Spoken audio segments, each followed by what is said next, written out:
Welcome back to Kara's Corner. Today I'm joined by Catherine, who's going to be talking to us about her study abroad experience. Thanks for joining us, Catherine. Of course, thank you for having me. So, I know you said that you studied abroad.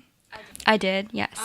So where did you go for your study abroad experience? I went to Italy, so I studied first in Rome and then in Florence. Awesome. And when did you go study abroad?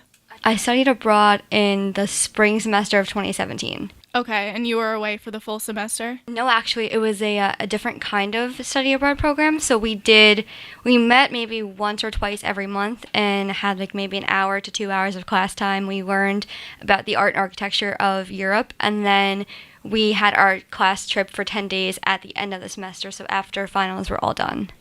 Oh, okay, cool. So you had a lot of time to kind of go off on your own and explore, and it wasn't necessarily just sitting in the typical classroom setting that we're used to. Definitely, yeah. We did a lot of tours. We did a lot of walking around and kind of seeing the architecture and the art that Italy had to offer. But we also were allowed to go off on our own. We could have taken trains, honestly, even planes, anywhere we wanted to within a span of like 24 hours. So it was kind of a little bit limited, but it really wasn't that limited. We took a train to Tuscany, not Tuscany, where did we go? Pisa. We took a train to Pisa. So it was about an hour and a half train ride, which, by the way, the trains there are so much better than like what we're used to here. The trains are super nice, and they actually shut down at night. Like, you can't take a train anywhere. And if you're in Rome, especially, you're basically stuck there because taxis and the metro shut down. Is there like a certain time that these things just all shut down at night? I think it was midnight, if I'm thinking back correctly, yeah. That's so crazy because, living in New York, we're so used to really being able to go anywhere at any time. So I guess that was certainly an adjustment for you. Yeah, absolutely. It's quiet on any street, no matter where you are. If you're in the center of Rome, if you're in front of the Vatican or the Colosseum, it's dead quiet past like midnight.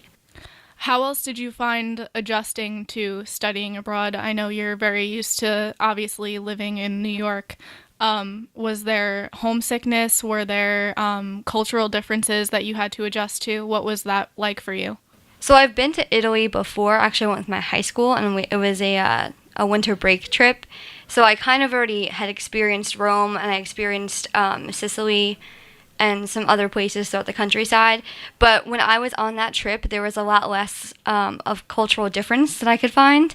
And when I was on the past trip that I went with St. Joe's, there was a lot more cultural difference, and there was a lot more of a language barrier, which I found weird because even in Rome, which was the city I went to previously, when I went the first time, basically everybody catered to the tourists and spoke English. But when I went the second time, not a lot of people spoke English, and they were kind of just like, if you don't speak fluent Italian, you're on your own. Right, yeah. So did you have any kind of help with that, like from your teachers as far as communicating, or did you just kind of get by? Oh, I got by because I took 7 years of Italian in high school and middle school. So, like, I had my own knowledge, and I was actually helping people around me who were resorting to speaking Spanish to people because they thought it was close enough. But, yeah, it was definitely, I had known and learned enough in high school to actually been able to communicate while I was there. But if I hadn't, like my friends hadn't, it was very difficult to communicate.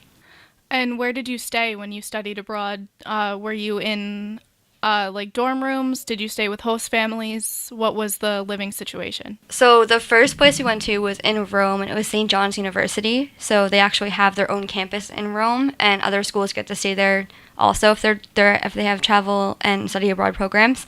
And then we actually stayed at an actual villa in Florence, and that was gorgeous. It was in the countryside. It was so beautiful, but that wasn't a student area. People could vacation there, but the first ones we were in dorms, yeah. And did you stay with other students?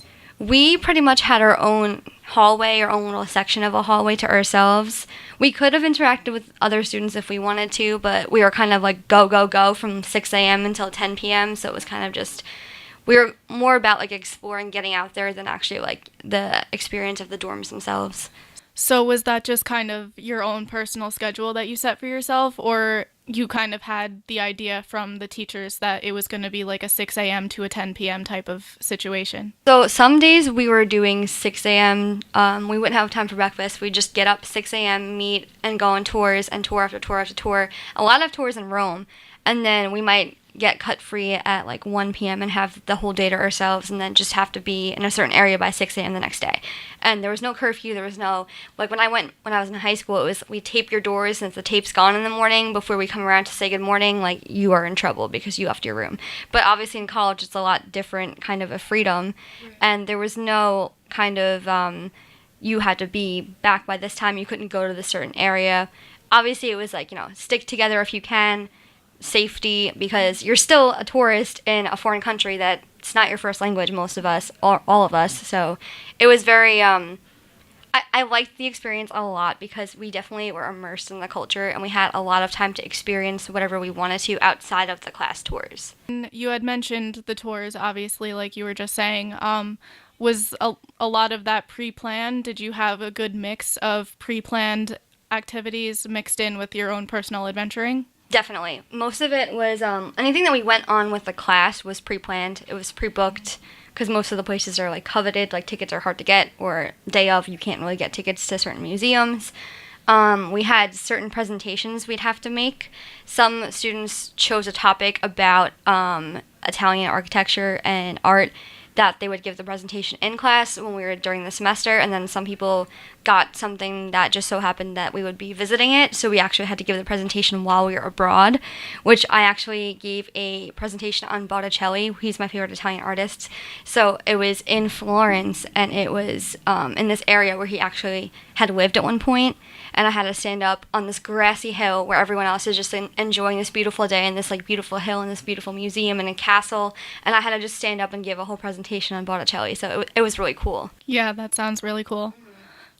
Just to kind of switch gears a little bit and backtrack, can you kind of walk me through what the process was like when you decided you wanted to study abroad? Was it complicated? Was it easy? How was that? It's actually pretty easy because I'm someone who doesn't really like dealing with paperwork and all of that stuff, and it was just a few different payments that you would make every few months. And then obviously that was leading up to that semester. I was doing it in the fall semester that I was actually doing the payments, because obviously ahead of time, like a trip like that, you have to book far in advance. And then once the semester started, we would just get updates during our class time, which would sometimes be on the weekends, sometimes be during a random school day that everybody had off, or common hour that we would meet, or we would meet somewhere else, and they would give us the itinerary and the plans. And so it was really fairly simple. They walked you through every step of it. Global Studies was really helpful. The professors were helpful. Admissions and everything was very helpful. So it wasn't like a headache at all. And it really wasn't that much money for what we got. Yeah, I had actually spoke with Linda Lubransky, the head of Global Studies department here, and she was saying that for those who are worried about the price, she was saying that depending on where you go, it's actually cheaper than a semester at St. Joe's. So did you find that to be true in your case? How was the payment in comparison to tuition? So it actually didn't apply in my situation because I was still taking other classes that semester, and that was just an extra $3,000 I had to pay on top of my already, like all my tuition already. But I think if you study somewhere a whole entire semester and you're just studying abroad, the tuition for that is much cheaper than studying at St. Joe's for that semester. And what would you say was the best part of your study abroad experience? I think just getting to experience that country and that culture in a way that I hadn't before and I had wanted to. I wanted to be able to go off on my own and see the things I really wanted to see, how I wanted to see them, and spend as much time that I could with those monuments and the museums, just looking at the artwork and getting to see what you learned about your entire school career, because we learned about this stuff in elementary school, middle school, high school. So just being able to see it and witness it and actually take it in for what it is and not be rushed on a high school trip, I really appreciated that, and it was really worth it for me. And it sounds like you certainly had a great time on this study abroad experience. Was there anything that you would say was the worst part of the experience for you? I had a very odd situation happen to me. I actually got sick. So a lot of times when you travel a very long amount of time on a plane, you get sick because of the cabin air, and it's like an 8-hour flight, I think, or a 10-hour flight. Either way, it's one of those, going there or going back. But it was a long flight, and I got sick from that.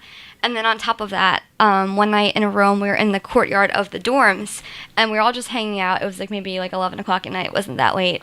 We were just kind of talking about what we had experienced that day, a few friends and I, and then all of a sudden I felt something on my leg, and it bit me, whatever it was. No. Yeah.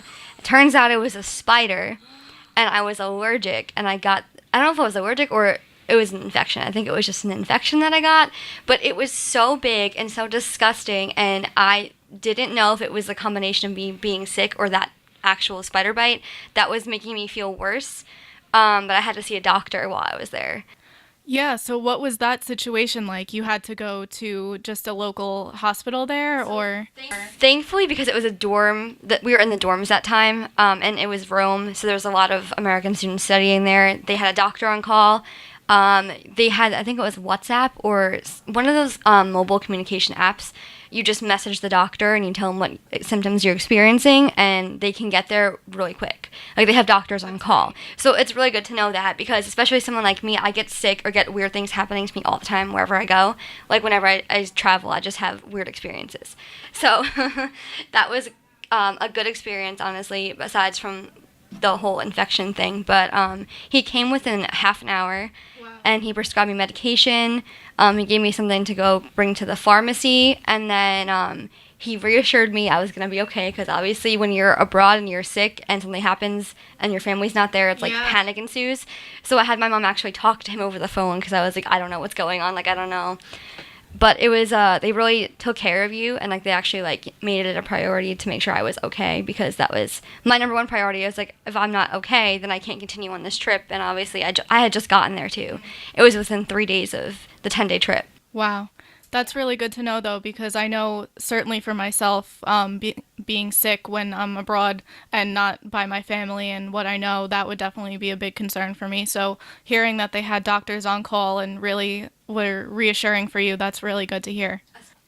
So despite that little incident, would you say study abroad would be something that you would recommend for other students? Absolutely, totally worth it. I would love to do it again. I would love to do another country in Europe or anywhere else, honestly, even Australia, or maybe even for a full semester. I think that would be, if I was there for a full semester, I definitely would have gotten the full immersive experience. So you would want to do Australia, for example, for a full semester? Yes, Australia is next on my travel bucket list, and I would absolutely love to study abroad there. Where else do you think you would go if you had the chance? Probably back to Italy, because I love it so much. It's honestly, every time I go, which I've been there twice, but every time I've been there, I have told myself that I could see myself living there in the future. So it's just such a beautiful country, and there's still so much I haven't seen of it. Like, there's just so much you haven't seen of your own country, too. So it's just, you never have, like, nothing to do. Exactly, yeah. So can you walk me through a typical day studying abroad? Yeah, of course. So when we first got there, we landed in Rome. We landed actually late because our flight out of JFK was delayed like 2 hours, and it was the worst thing ever, because we had a red-eye flight, and we were supposed to take off at, I think it was 11 at night, and we didn't take off until 1 in the morning. The worst feeling ever is sitting on a plane, not knowing when you're going to take off, knowing that you have 8 to 9 hours ahead of you, and that you're just stuck there and you have no idea when you're going to move. It's like the worst feeling. So we got there late, so we actually missed our orientation period. So we had to do a quick, I couldn't even take a tour of the campus, so that was kind of set us back a little bit in knowing where things were. We were in the longest hallway. It maybe took 5 to 10 minutes to get back to our room. From walking into the dorms to getting to our room, it was a very long trek. It seemed like you were in a castle. It was crazy. Oh my God. Yeah. But the dorms were really nice. And then we went around, kind of got a feel. They had like a student center. So we'd have a class one day and just like kind of talk about what we were going to do the next few days, or a certain topic that has to do with Rome. And then we actually went on a walking tour that night. So we went down to Rome. We went to see the Trevi Fountain. We went, I think, past the Spanish Steps and then by the Pantheon. And then it was kind of like we had an hour or two for dinner, and we just found random places. And one thing that I found actually is that Italian guys, especially with American girls, are like very out there and very like I don't know how to explain Very it. forward. Yeah, there you go. Very forward with American Girl. So that's also one thing to be careful of, because you are, even if you're just a student, you're still a tourist. You're still not from there. So just be careful with who. You never know what their intentions are. We've had people in the group almost get robbed, or people tried to rob them. So especially with gypsies and everything in Rome, it's a huge issue actually. So you have to just keep watch of your stuff all the time.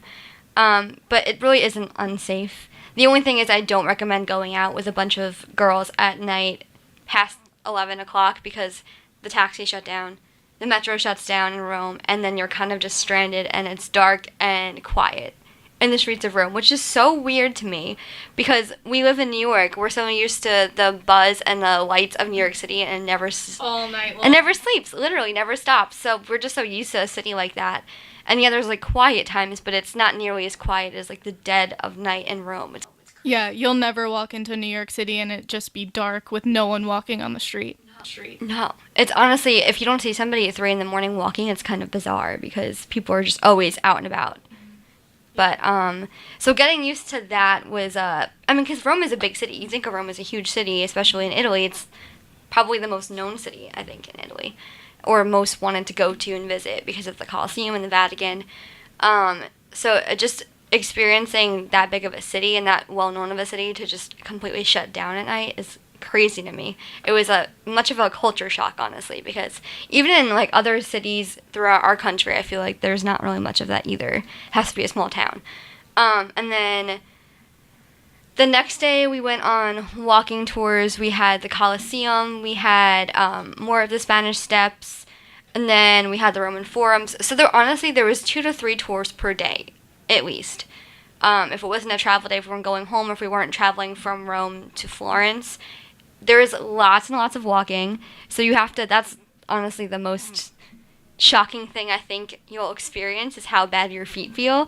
And no matter how much sleep you get at night, you'll wake up feeling awful.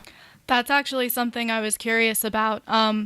Being that you did have such jam-packed days and it was just go, go, go while you were there, was it acceptable for you by the teachers to just kind of, if you needed to, just go back to where you were staying and kind of rest and recharge? Because I know that could definitely take a toll on your body, especially when you're going for extended periods of time, like over a full semester. Was that encouraged to take care of yourself first? Yeah, so actually the only day that we had something actually at night, the only 3 days, was when we got there. So we did the walking tour at night because we had gotten there mid-afternoon. So like our first thing was going to be at night. And then the other day was when we had a travel day from Rome to Florence. So then we did our walking tour of Florence at night, and then the third day that we were at night was when we were going home, obviously. So all the other days, everything started early in the morning and went until mid-afternoon, and then basically by the time that you'd want to go back and recharge, you were set free for the night. So most of us went back to the hotel, the villa, or the dorms and slept. We had a lot of naps on that trip, because like if we were going to go out at night, if we were going to go shopping, if we were going to get dinner, if we were going to just explore on our own, we had to recharge, because with the jet lag and then with the tiredness and the walking constantly, if we were going to get up to walk even more, we just had to nap. And it was hot when we went too, so there was lots of nearly passing out. I almost passed out at the Vatican. Oh, no. So it was very hot, and water was actually not that easy to come by. You had to really go into restaurants or shops to get water, and I think it was because I was dehydrated, I hadn't eaten anything, and I was sick, that I almost passed out at the Vatican. So just making sure that even the professors, if they're not aware of like your needs, make them aware of your needs, because you don't want to pass out in the middle of a trip, in the middle of a tour kind of thing. And if you're in a different country or a different anything, and you're doing a long extended period of walking and touring, you definitely need breaks. Like, I encourage it. You're not going to miss out for a 3-hour nap.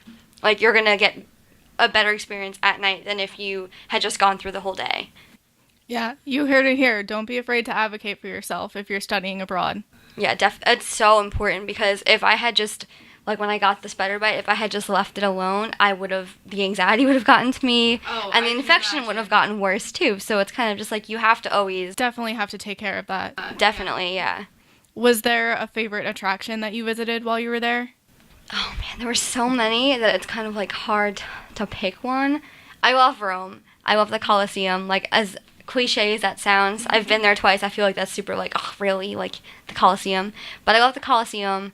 And I loved the Uffizi Gallery in Florence. I thought that was so cool, and I loved Botticelli's work, as I said. So seeing his work actually on display there was the coolest thing ever to me.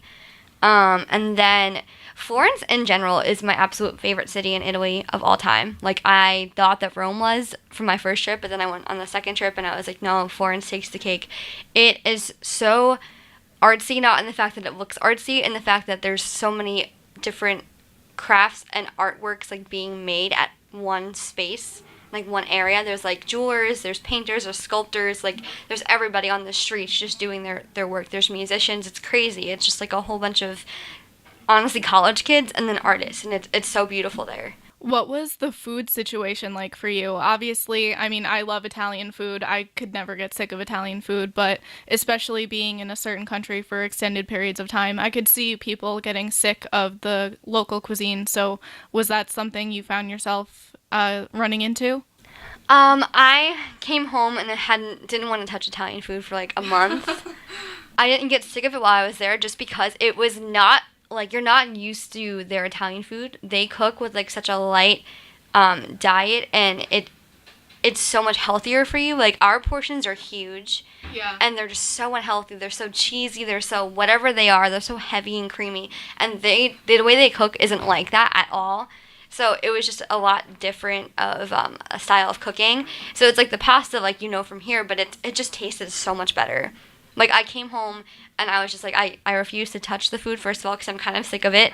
But second of all, it's not nearly as good as what they had, so I'm just done. Yeah. Like, I tell my friends, like, you haven't had gelato until you've had Italian gelato. And it sounds like such a stupid, like, oh, you haven't had this until you have, but seriously, No, honestly. it's so amazing. I get it. I went on a European cruise myself and went to a few different countries in Europe, Italy included. And when I came back, first off, the gelato is out of this world. So totally, she's right. You have not had gelato until you've gone to Italy and had gelato. Literally, you cannot find, like, even like the Italian families who are in New York City who are like, Italian gelato. I'm like, no, no, no, no. Like, you came over here, so now it doesn't work anymore. Like, Exactly. just the fact that it's just not as good. I don't know what it is. I've had it here, and it doesn't compare. I've also been to Greece on the cruise, and I came back and we actually went to a Greek restaurant for dinner. I had family in town, and I didn't even want to eat the Greek salad because it had a bunch of feta cheese in it, and the feta cheese in Greece is so, so creamy, and it's so good, and it just does not compare to what the feta cheese is here. I'm sure the feta cheese here is so like hard and artificial, like. Yeah. Ugh, I know. And the pizza in Italy too. Like, I'm sure you had the pizza when you were there, Yeah. right? Like, it's just so different from So here. different. And I love pizza, but it takes me a while once I come back from Italy to like readjust to eating Italian food again, because I'm like, how can we accept this as Italian food? It's the stereotypical New York Italian food. Exactly. And it's good. It's great. You're not going to find good Italian food anywhere else in the country except for New York. But then in the world, it's like, no, no, no. Like, New York, go away. Like, it's only Italy. Like, I don't understand how different it is and how we can't replicate it here, but we can't. Exactly. Yeah. And nobody understands it. Also, another weird thing that no one ever believes when I tell them, but I'm sure you'll, like, obviously, because you went there, they eat pizza with fork and knife. Yes. Yes. I thought that was so weird. And then when they look over at you eating it with your hands, they're like, what is she Like, you doing? animal. Yeah. We were at a restaurant in, where were we? Maybe it was Florence or Tuscany. It was someplace on the study abroad trip. And we were eating in a restaurant, and this homeless man was, like, watching us. And I think he just, like, wanted some of our food. But, like, we had all ordered pizza. And when the pizza came out, we had, like, 20 minutes to get back to the museum we were supposed to meet at for our lunch break. Otherwise, we were going to miss the bus. And, like, it was a whole big thing. It's like, get back here at this time, like, on the dot, or else, like, you're in trouble. So we were, like, scarfing the pizza down. So obviously we didn't really care about eating it with a fork and a knife to be proper. So we were just, like, shoveling it in our faces with our hands. And there's, like, 10 of us at this table. And the homeless man is just standing there staring at us like, what are they doing? It was the most judgmental stare. And then I had Americans. an old couple on the right of us who was just, like, eating their, like, pizza like this. And then just, like, the glares we got. So something else I wanted to ask you about the money situation. Obviously, they use euros over there.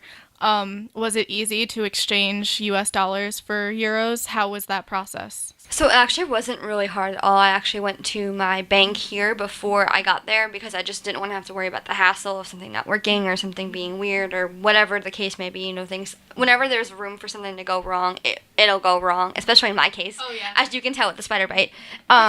So I got the euros before I actually went to Italy. So I had about, I want to say like 300 euros. And then I also was signed up with a certain bank that the money in my account would transfer over no problem. So if I just used my card, it was fine. So I had about 300, yeah, I think I brought 300 euros in like cash, like physical form with me, and then I just used my card.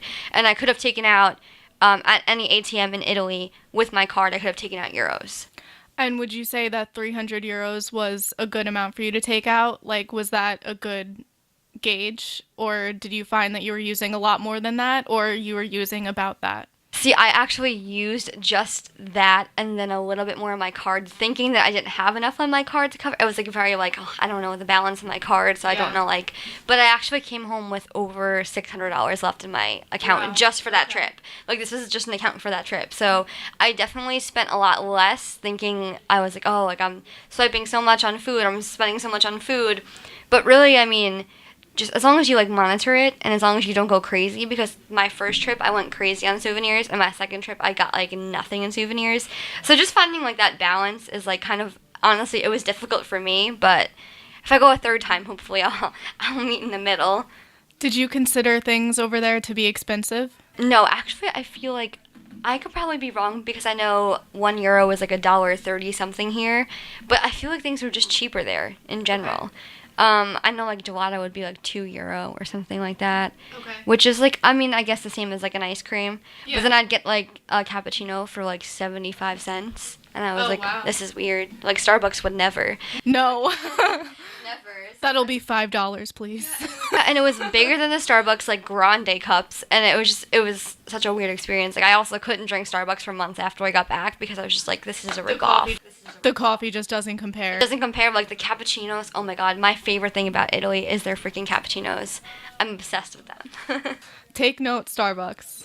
Yeah, seriously. They're actually opening a Starbucks in Italy. Are they really? The first one I think is either this year or next year, and it's opening in Milan. The first one? Yeah, the first Starbucks ever to hit Italy, because Italy doesn't need Starbucks. Italy has coffee, has real coffee, has real gelato, has real Italian food.